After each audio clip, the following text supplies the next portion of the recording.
All right, so we have Dr. Angelie Mascarinas joining us today. She's a physiatrist and she specializes in the non-surgical diagnosis and management of both spine and musculoskeletal injuries, including the neck, low back, hips, shoulders, and knees. Her focus is on a conservative approach through the use of guided physical therapy programs, as well as selective injections with fluoroscopic guidance and ultrasound guidance if necessary. We also have Maddison DiSchino joining us. She's a physical therapist with experience treating a wide variety of sports and orthopedic conditions for patients of all ages. She's worked with injured college athletes, rehabbing them back to sport. She's also trained in the Scott Pilates method, and she uses this in her treatment. All right, so I'm going to hand it over to Dr. Mascarinas to get started. Well, thank you for that kind introduction. All right, you can go to the next slide. All right, so before we talk about back pain, I felt that would be important to orient everybody on some spinal anatomy so we can get an idea of what structures may be a source of back pain. So the spine is basically an intricate structure comprising of bones, muscles, and nerves and soft tissues. And basically the spine is stacked up of 30 bones, 7 in the cervical spine or in your neck, 12 in the thoracic spine or mid-back, 5 in the lumbar spine or lower back, 1 sacrum bone, and 3 to 5 coccyx bones, which is your tailbone. And in the middle of these bones is a hole or canal where the spinal cord travels through. And the spinal cord is basically a bundle of nerves that connects from the brain, and it transmits the signals to our muscles and also conveys the sensations we may feel in our legs and other body parts. And you can click to the next picture. And so the spinal cord then divides into spinal nerves on each side, exiting at each side. And that then can convey the sensation into our leg muscles and the sensation in our legs as well. In between the spinal bones are the discs, the cushions between the bones. And the discs act as shock absorbers and also allow for the flexibility in the spine. And they're made of fibrous rings on the outside and a gel-like central region. You can click to the next portion. And what happens in a disc herniation is when the gel-like central part can protrude through a tear in one of the fibrous rings and can actually compress one of the nerves. And we can go more into detail about that later on. But when you have nerve compression, then you can start to have sciatica or shooting pain down into the buttock and leg. Next. And the spinal bones are also connected in between in the back through these facet joints, or we call them zygapophyseal joints. And there's one on each side, and that allows for spinal movement, such as with bending forward or back, or bending side to side, or with rotation. Okay, so next slide. All right. So back pain is a very common ailment, and it is actually the number 2 reason why adults may see their doctor, or actually the number 1 reason why someone may see an orthopedic specialist. And it can actually affect 2 out of every 3 adults sometime in their life. Usually the first episode of back pain it starts at age 30 to 50, and as we get older, it can become more common. However, the good news is a lot of these acute cases in 70% of patients can resolve within 4 to 6 weeks. So the most common causes for lower back pain is usually a strain or overuse of the muscles, ligaments, and joints, and this comprises in usually 97% of acute cases or sudden onset cases. And that usually is from heavy lifting or twisting or a sudden impact, such as with a motor vehicle collision. Next. Another common cause of back pain is a lumbar disc herniation, which is what I mentioned when the gel-like central part of the disc can protrude through a tear in the outer rings and actually can be large enough to compress sometimes the spinal nerves and can be a source of back pain and sometimes shooting pain down the legs. So as we get older, the discs do start to dry out some more. They can start to flatten and they can be less flexible. So they work less as a shock absorber. And then what happens is the joints in our back become, do have to do more of the work and become arthritic. Next picture. And so this is a picture of those facet joints I was mentioning. There's some fluid in the joints. This is of an MRI. And so this can be a source of back pain. And if the fluid actually protrudes or connects into the canal, it can also be a source of compression on the nerves and can cause sciatica symptoms. Next picture. So spinal stenosis is part of the aging process of the spine. It's due to age-related changes in our disc, how the disc can globally protrude out, and the joints in our back, the facet joints, can also become enlarged. And so it's a combination of the two can cause narrowing in the spine, and that can be narrowing in the central canal or can be narrowing in the foramen where the nerves exit out. And that can also present with spinal stenosis can also present as lower back pain or the shooting pain or heaviness in the legs or buttocks with walking. Next picture. Another common cause of low back pain is sacroiliac joint pain. This is when patients will have pain kind of in the dimple in the tailbone. This is where the sacrum or tailbone meets the pelvis. And I commonly see this in patients who have an asymmetry in their gait, someone who's limping maybe from another source like a knee arthritis or foot arthritis or hip arthritis. And so that asymmetry in their gait actually puts more strain on one side of the body and can cause irritation of this joint. And next picture. And then lastly, a common cause of back pain is a spinal compression fracture. And this is often seen in older individuals, those who have osteoporosis, which is where our bones become more brittle and more susceptible to fracture. And this is an MRI with a compression fracture or wedging of that L4 vertebral body.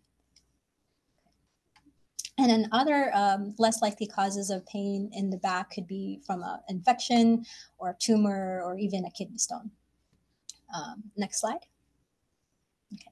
So most commonly, symptoms that we may experience with back pain is sharp stabbing pain, stiffness or aching in the lower back, cramping in our muscles or even spasms in the muscles, and local tenderness over the affected area.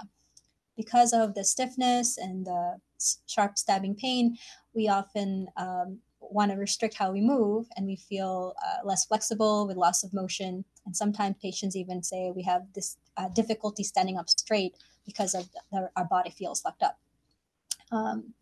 So if there is nerve compression, such as with a disc herniation or with stenosis, that can contribute to buttock or leg pain, such as just what we see in sciatica. And that can also contribute to numbness or tingling in the legs or weakness in the limbs.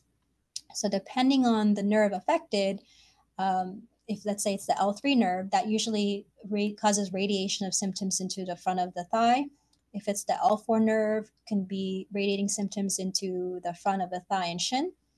If it's the L5 nerve, can be radiating symptoms into the lateral thigh or the outside of the thigh and outside of the calf, and sometimes even to the big toe. And then if it's the S1 nerve, it could be the back of the thigh, back of the calf, and to the outer foot. Okay. Next slide. So it's very important to seek urgent medical care if you do have the following symptoms with back pain. So if you have back pain with extreme weakness or a foot drop or a foot slap, that can be an indication that there's significant nerve compression, such as from a bulging disc pressing on a nerve. Sometimes if you have a large disc herniation, that can even contribute to bowel and bladder dysfunction. And so if you have difficulty controlling the bowel and bladder, or even numbness in the groin area or buttock area, that may be an indication of a cauda equina syndrome, which is when the bowel and bladder nerves are affected by a large disc herniation. And this requires urgent surgical decompression. Back pain accompanied with fever may be a sign of a spinal infection, or it could even be a kidney infection. And then unexplained weight loss with back pain may be a sign of a malignancy or cancer and should be evaluated urgently. Okay, next slide. So the diagnosis of low back pain involves a thorough history, the symptoms, what makes it worse, what makes it better, what have you taken or done to treat your pain. Also a thorough physical exam, which would involve looking at your spine range of motion or hip range of motion, if there's any tenderness in specific spots like the facet joints or muscles, and also a thorough neurologic exam, looking at strength, reflexes, and sensation, and looking at gait, looking for that asymmetry that may contribute to the SI pain. And then there are specific provocative tests that I may have a patient go through to see what reproduces the pain and helps me figure out a possible source of the symptoms. So taking that, if that's not as helpful, then I would go to more advanced imaging, starting with an X-ray. Take next picture. And this helps look at spinal alignment. We can see if there's any scoliosis or curvature in the spine. We can also see if there's any malalignment of the bones, something called listhesis, where the vertebral body may be shifted forward or shifted back. And sometimes we can even see fractures in the spine. Next picture. Hip pathology can actually contribute or mimic sciatica pain or shooting pain. So a lot of the times, if the exam shows restriction or pain with hip motion, I may also order a hip x-ray. And if that shows arthritis, then that is usually the source of pain. And if the x-rays do not give me enough information, or if I'm looking for a disc herniation or stenosis, then I will order a lumbar MRI. So the lumbar MRI is basically the gold standard. It helps me see the disc for any disc protrusion, helps me see if there's stenosis or narrowing in the spine, if there's any arthritis of the facet joints or fluid in the joints. And it also helps me see if there's an acute fracture, which would usually be shown as a bright white signal in the bone. Sometimes, you can go to the next picture. Sometimes patients can't have an MRI. And so that usually would be in cases where they have metal in the body, like shrapnel or brain stents, or a pacemaker or defibrillator. And in that situation, I would order a CT or CT myelogram, which involves injection of contrast to help see the spinal nerves and canal. Next picture.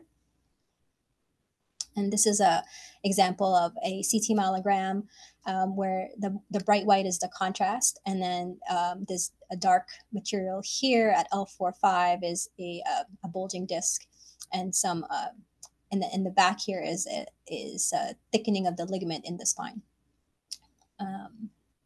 And next. Okay. And lastly, if we are suspicious about an infection or a tumor in the spine, we can order blood work such as inflammatory blood work, ESR, CBC to look for anemia or low red blood cell count, and urine electrophoresis if we're concerned about something called myeloma. So the treatment of low back pain often starts with activity modification, ways to offload the spine, and that would be avoiding prolonged sitting, avoiding lifting and bending during that acute phase. Ice and heat application also helps reduce the inflammation in the back, and medications can help control pain. I often employ anti-inflammatory medications, acetaminophen, muscle relaxants, neuropathic agents like gabapentin, and a short course of oral steroids to decrease inflammation. And chiropractic treatments can also be helpful for acute muscle spasm or modalities to help relieve the muscle tension. Next. And then acupuncture can also be helpful for those acute or even chronic low back pain situations. And then next. So physical therapy, I often employ or refer patients to help stretch the lower back muscles, lower limbs, and help support the spine by strengthening the muscles around the spine, such as in the core and hip girdle. And Maddison will go over that in more detail.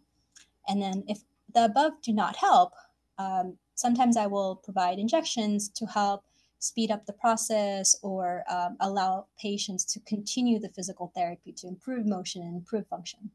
And we'll go over that more in detail in the next slide. Okay, so if someone has an acute back spasm, muscle spasm, which we would call trigger points, I would give a trigger point injection to help loosen up those muscle knots.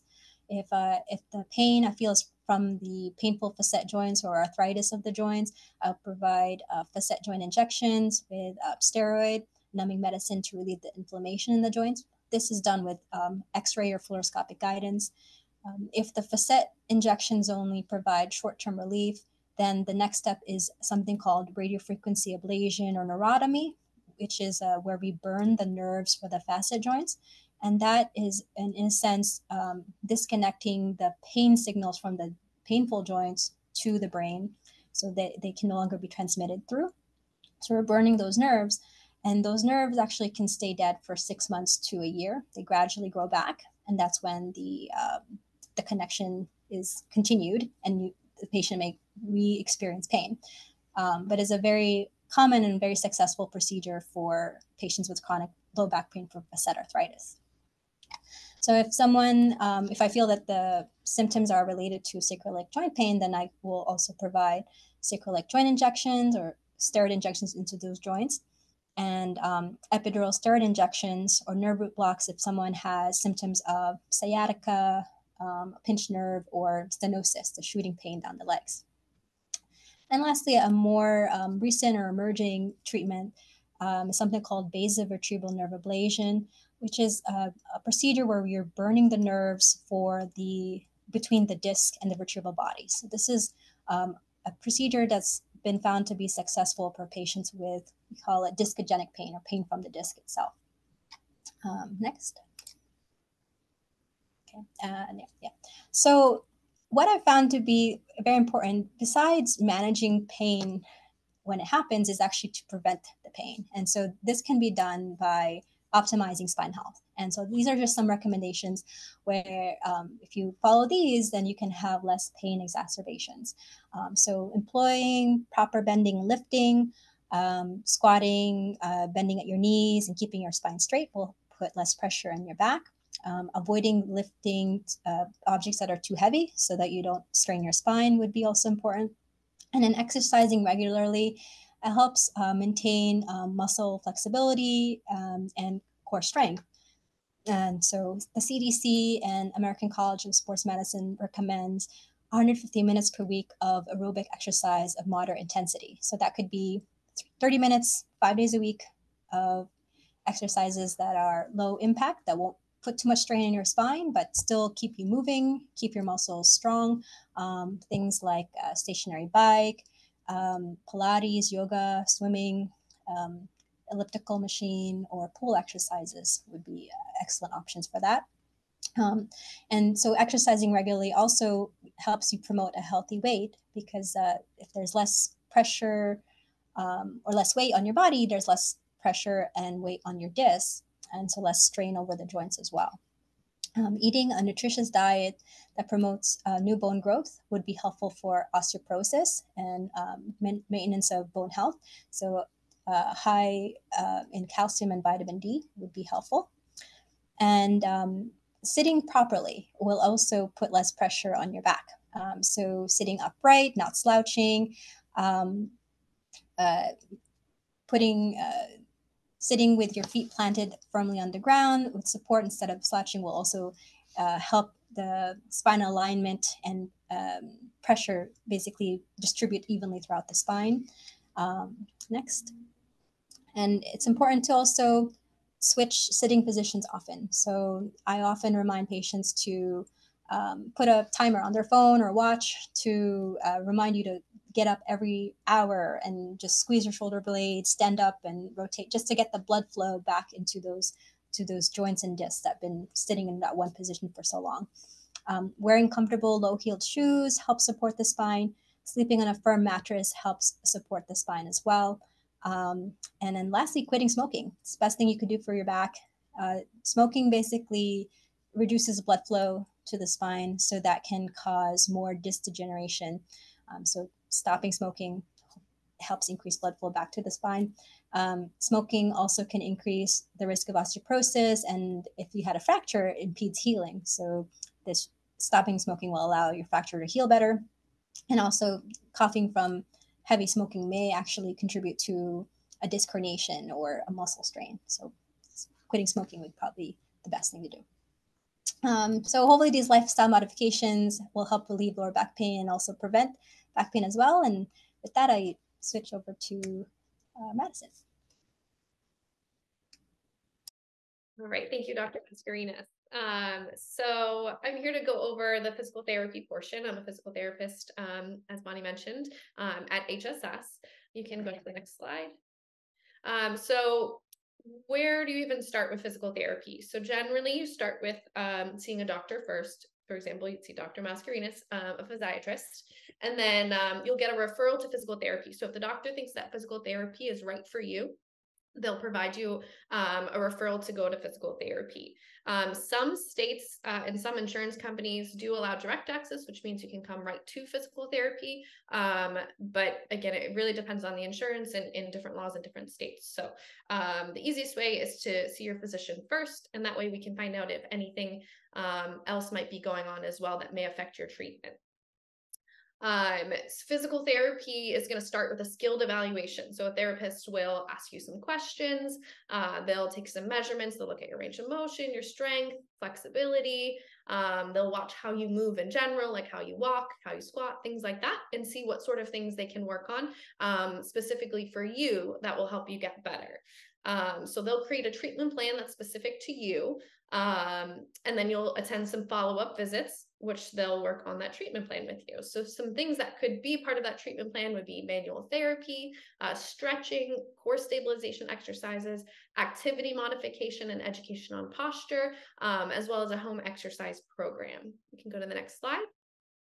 So manual therapy is a treatment that could be used for low back pain. It includes soft tissue mobilization, joint mobilization, and manual traction. So soft tissue mobilization is similar to a massage, but it's directed at specific muscles that might be a little bit tight and maybe pulling on certain portions of the spine or maybe your hips.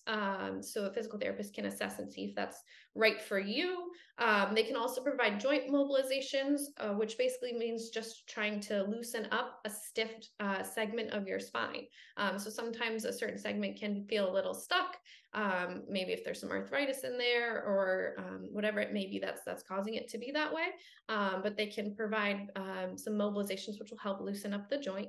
And they can also do some manual traction, which basically just involves pulling either on your legs to either on one leg, both legs, to basically just give a little separation for the spine, to give a little relief or maybe allow some nerves to breathe a little bit.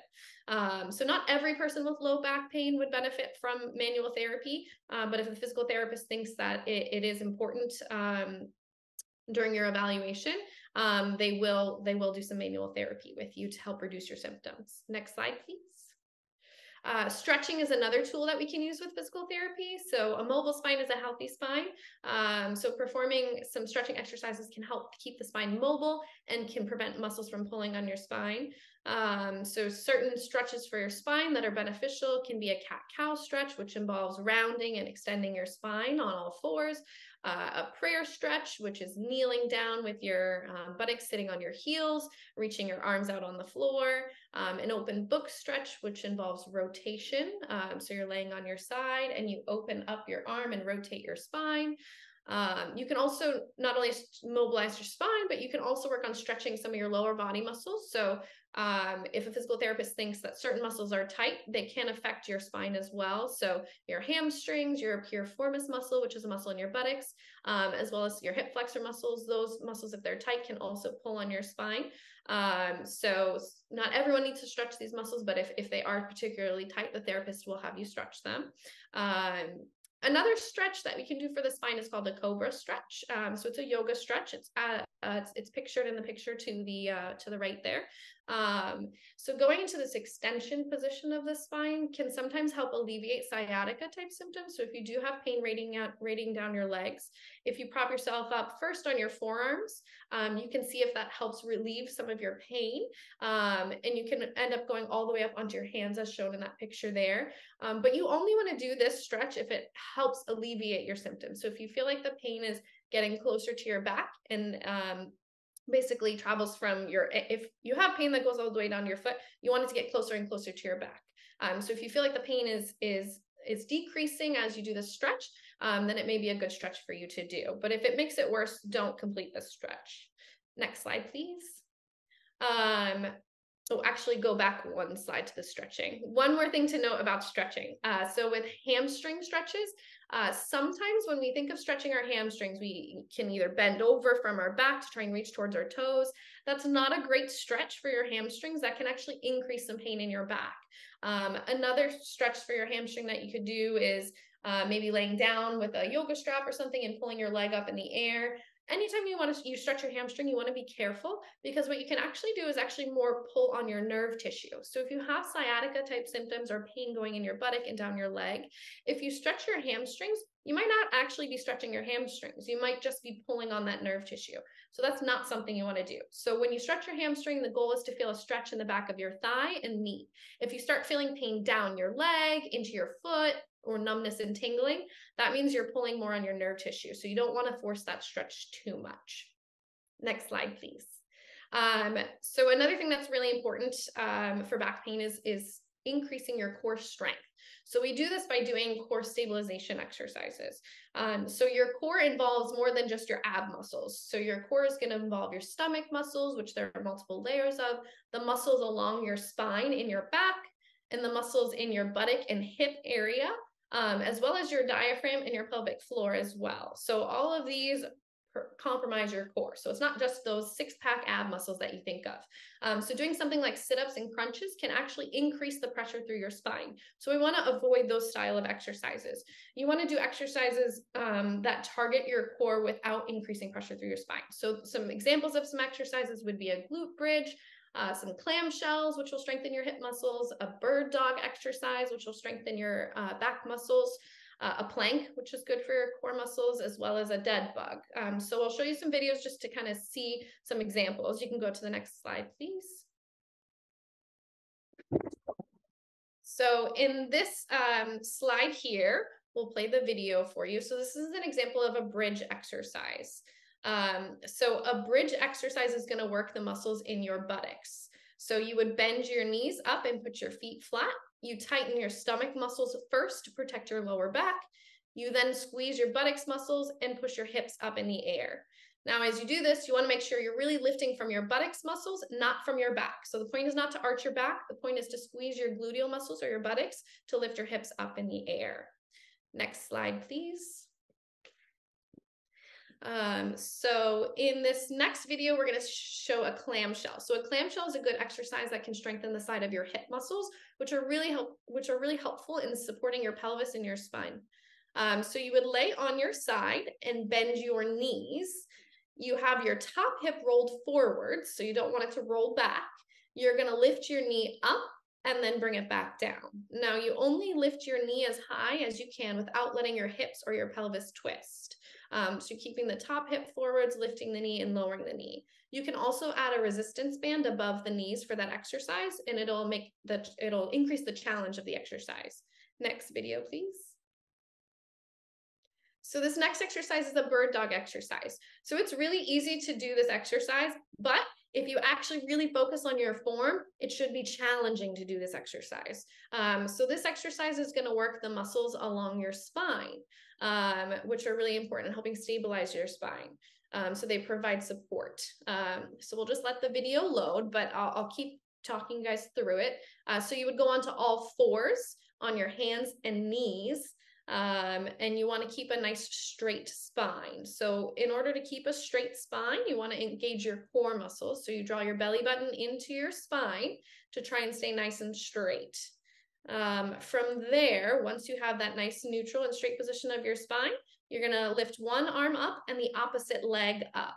You can hold for a second and then you switch to the other side. And again, the point of this is not to let your hips move from side to side, not to let your shoulders shrug up, not to let your back have an increased arch or curve to it, all while trying to stay nice and stable. Next slide, please. Another good exercise would be a forearm plank. So this one, you could basically start on the floor. You would tuck your toes underneath you and be on your forearms. You're going to lift up into a plank position, and you want to focus on squeezing your gluteal muscles or your buttocks muscles, keeping your knees nice and straight, and engaging through your abdominal muscles. So here's the plank position here. Now, if this is too challenging for you, you could always go onto your knees. But if you're having increased pain in your shoulders or anywhere else, this might not be the right exercise for you. Next video, please. Another great exercise for your core that will really work your abdominal muscles without causing too much pressure on your spine is called a dead bug exercise. So for the dead bug, you would lay on your back. You want to tighten your abdominal muscles to get your back flat against whatever surface you're laying on. You're going to have your arms reaching up towards the ceiling and your hips and knees bent at a right angle or at 90 degrees. And then from there, you're going to alternate lifting one arm overhead and extending one leg out straight. And then you switch to the other side. Now, if this is too challenging for you, you can always put the arms down. You could always have one foot down on the ground and lift one leg up at a time instead. But basically, the most important thing is to keep your back nice and flat to the table or the mat, whatever you're laying on. You don't want to cause any arch through your lower back because that will just cause more pressure on your spine.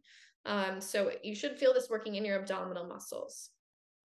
All right, you can stop the video and go to the next slide. So one thing to note about the previous exercises I just went over, just because those are good exercises to do does not mean that they are good exercises for you. So you really want to make sure that you get advice from a physical therapist or from the doctor on what specifically is best for you, because you may have some other things going on. Like I said, maybe something's wrong with your shoulder or your knee or your foot or ankle. You know, you never know what could be ailing you in addition to your back. So another thing is depends on your activity level. So if you've never done any exercises before, just jumping into some new exercises might be too much for you and could cause actually more harm than help. So make sure you get some good advice from a good physical therapist or a good doctor. Another thing that physical therapy can help with is activity modification and body mechanics. So as Dr. Mascarinas mentioned earlier, stopping any activity that's increasing your pain and minimizing too much mobility through the spine at the beginning while you're in a lot of pain is helpful. So avoiding bending, heavy lifting, and twisting at the beginning. But once you get better and stronger and you're having less pain, a physical therapist can show you how to do some of those things correctly so that you don't re-injure your back again. Because just because you're stronger doesn't mean that your back pain couldn't come back. We actually have to make sure that the reason that's causing your back pain, whether it be as Dr. Mascarinas mentioned before, something coming from a disc or maybe your sacroiliac joint or some of the joints in your spine themselves, they could still be a problem in the future. So making sure you're avoiding any activities or doing activities with good form so that doesn't happen again. So for example, lifting, as Dr. Mascarinas mentioned, you want to bend from your knees. Carrying, you always want to make sure you're holding something close to your body when you're carrying it, not too far away to put pressure through your spine. Twisting, you want to avoid repetitive twisting, especially in a fast motion of your spine. If you're stretching, slowly is okay. But you especially don't want to lift and twist with back problems because sometimes that can easily aggravate it. Next slide, please. Some other things the physical therapist can do is recommend some good exercise routines for you to maintain everything that you've gained. So if you've gotten a lot stronger with physical therapy and more mobile, that's great. But if you stop doing the exercises and don't do anything else, you'll just end up right back where you were again. So good forms of exercise could be water aerobics. Yoga is great for your core strength and stability and flexibility. Pilates, Tai Chi adds in some balance component as well. And then just aerobic exercises in general are good. So exercises in the pool, the stationary bike, as Dr. Mascarinas mentioned, the recumbent bike can be good for back pain because you have that support on your back. But there's lots of options of exercise that you can do. Next slide, please. So in conclusion, physical therapy can be a safe and effective service to help alleviate your low back pain and sciatic symptoms. A physical therapist can evaluate you, create an individualized program to help improve your symptoms and help you get back to doing what you love.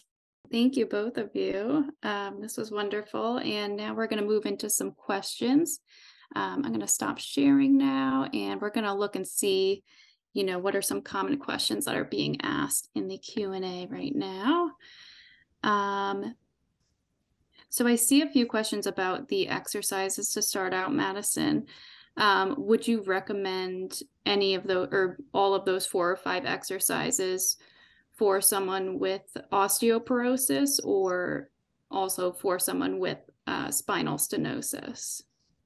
Yeah, so the good thing about core stabilization exercises is that they're good for almost any type of back pain. Sometimes the stretches can be more specific to depending on what you have going on. But yeah, those exercises can be good ones for someone to do. With osteoporosis, you also would want to involve some sort of lighter weight lifting as well to get started, because that's good for your bone health and for your spine, because you want to actually, it seems kind of counterintuitive, you want to load your bones actually with osteoporosis. So including some exercises with some weightlifting when you're ready and maybe in a little less pain can be really beneficial for that as well. But again, some of these core exercises might be, if they're increasing your pain, don't do them. So like I said, just because it's a good exercise doesn't mean it's right for you. It depends on what type of exercises you've been doing beforehand, and if you already know how to start to use your stomach muscles. So there's a lot of factors that could play into that. All right. And Dr. Mascarinas, someone asked if conservative treatments are not effective, at what point is surgery recommended? So it kind of depends on what is the source of the pain. So a lot of the times, if it's chronic low back pain from facet arthritis or muscle spasms, I would recommend conservative management with physical therapy, medications, and then the facet injections or ablations would be more effective for that. Spinal fusion for lower back pain has had mixed results, so I typically wouldn't recommend back surgery for just back pain. But if somebody had like sciatica symptoms, buttock pain, shooting pain down the leg, if they had any weakness, that would be more of an indication for surgery. Decompression surgery would be helpful for those sciatica symptoms, because we're opening up the spine, opening up or removing the pressure on the nerves, or removing the disc, or opening up where you have the stenosis. So that is usually more successful for those sciatica type symptoms. So if an injection like an epidural injection has not been effective, or you have persistent weakness and your pain severe, then I may be more inclined to refer you to a surgeon to help relieve your symptoms and the weakness. All right, thank you. I know you talked about injections quite a bit. Someone asked, are there effective stem cell injections for sciatica pain? If so, when might such stem cell injections be preferable to an epidural or steroid shot? Sure. So there are different, I guess, so stem cell is a very sort of generic term, but what we actually will, some providers will use in the spine is something called bone marrow concentrate. And so it's not really stem cells that we're injecting, but there are specific cells that can help with relieving or decreasing the inflammation in the spine, and sometimes can be injected around the inflamed nerves. Sometimes it can be injected into the disc itself to help relieve the inflammation in the disc. There's only, I don't perform stem cell type of injections, but there are different facilities throughout the country and in HSS New York where they may perform intradiscal PRP or platelet-rich plasma, which can be helpful for those situations with chronic low back pain from a degenerative disc, and has been found to be effective for treatment of chronic lower back pain. Okay. And I see someone asked a question. I'm not sure what this is. What's your opinion on patches like Salonpas? And whether you think that's a good recommendation? Sure. So Salonpas is kind of lidocaine or an anesthetic that is, I think, sold over the counter. So there's different concentrations, and I think Salonpas comes at 4%. And I would say that lidocaine patches or Salonpas would be effective for like pain that's more superficial. So if you had a tight muscle knot or even your joints are relatively superficial, so that can be helpful for relieving or numbing the pain from those areas. If it's from even like bursitis, hip bursitis, which is very superficial, can be maybe may benefit from Salonpas or lidocaine patch application. All right. And Madison, someone asked about exercises specifically for neck pain or for a pinched nerve or pinched disc in the neck. So the neck, that's still part of the spine. It's just the upper part of the spine.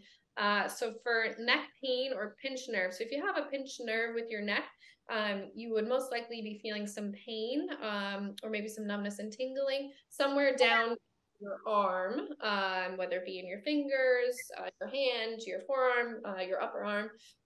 So a pinched nerve is going to have those symptoms down the arm. So if you are experiencing some symptoms down the arm, or just neck pain in general, the best thing you can do is improve your posture. So working on some exercises that help improve your posture will allow the most space for your nerves to exit your spine. So if you're sitting and your neck is forwards or you're looking down a lot, that's going to allow less space for all these nerves that travel down into your arms. So if you work on, that's a really good exercise that can help free up some of this space down the arm. It's going to strengthen the deeper muscles in your neck that will be able to hold you up. Because it's one thing to sit up tall, it's another thing to hold yourself there, because you have to strengthen all those muscles in order to actually hold yourself up. Also strengthening the muscles around your shoulder blade area. An example would be your rhomboid muscles, your middle trapezius, your lower trapezius. Those muscles are muscles that are around your shoulder blade area and can help keep you open. You can work on stretching your pec muscles to help keep you open. But basically the position of your head, neck, and shoulders is the best thing you can do. So working on all those small postural muscles will help. All right, I'm just trying to see, we'll do one or two more. What would you recommend for someone that has to stand for long periods of time, whether it's, for their job or what have you? Dr. Mascarinas, I know probably quite a few of the things that you mentioned would help, but is there anything specific for standing? Yeah, so supportive shoes for sure to help cushion and distribute the weight. Standing on both legs. So a lot of the times, if you tend to stand on one leg at a time, that actually puts, again, asymmetry and more stress on the hip tendons and even this the sacroiliac joint. So that will help load the spine more symmetrically if you're standing evenly on both feet. If you can just work on stretching and even like squeezing your shoulder blades back and just sort of rotation every hour or so, that still brings blood flow and movement to those joints.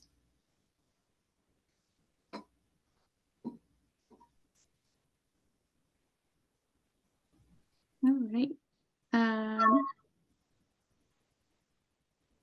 And one last question. Can you talk about the difference between sciatica and spinal stenosis? You might have mentioned this before, but. Sure. So sciatica is sort of kind of a layman's term for anything that's shooting from the buttock down the leg, and it could be from many different reasons. So I typically say sciatica is a symptom, and the source of the symptom could be more from your spine, such as a bulging disc or disc herniation pressing on a nerve, and that can still cause pressure on your nerve and then the symptoms of pain in the buttock down the leg. Whereas spinal stenosis can present as sciatica as well. So stenosis, again, is the narrowing in the spine. It can be from degenerative or age-related changes where the joints can get enlarged and the disc can bulge a little bit, and those two together can contribute to narrowing, and that can then contribute to pressure on your nerve. So then that will present for you as pain in the buttock, down the leg, or sciatica. So sciatica is more of a symptom of how your pain presents in the buttock and leg, whereas stenosis is usually the one cause of sciatica. Okay, got it. And one last question for both of you. Do you have a preference for like the best way to sleep for someone with sciatic nerve pain or lower back pain? Sure. So I always say do not sleep on your stomach. So a lot of that will cause you to put stress on your neck and how you turn. Sleeping on a firm mattress, every person falls asleep a different way. Some people prefer to sleep on their back. So if you are a back sleeper, sleeping with a pillow underneath your knees actually will help relax the back muscles. So that arch that Maddison was talking about, you can decrease that by putting a pillow underneath your knees, and that will be less stress on the joints and your back, and also less stress on your muscles. If you're a side sleeper, it'd be good to put a pillow between your knees, so enough so that your knees are kind of hip width apart and not close together.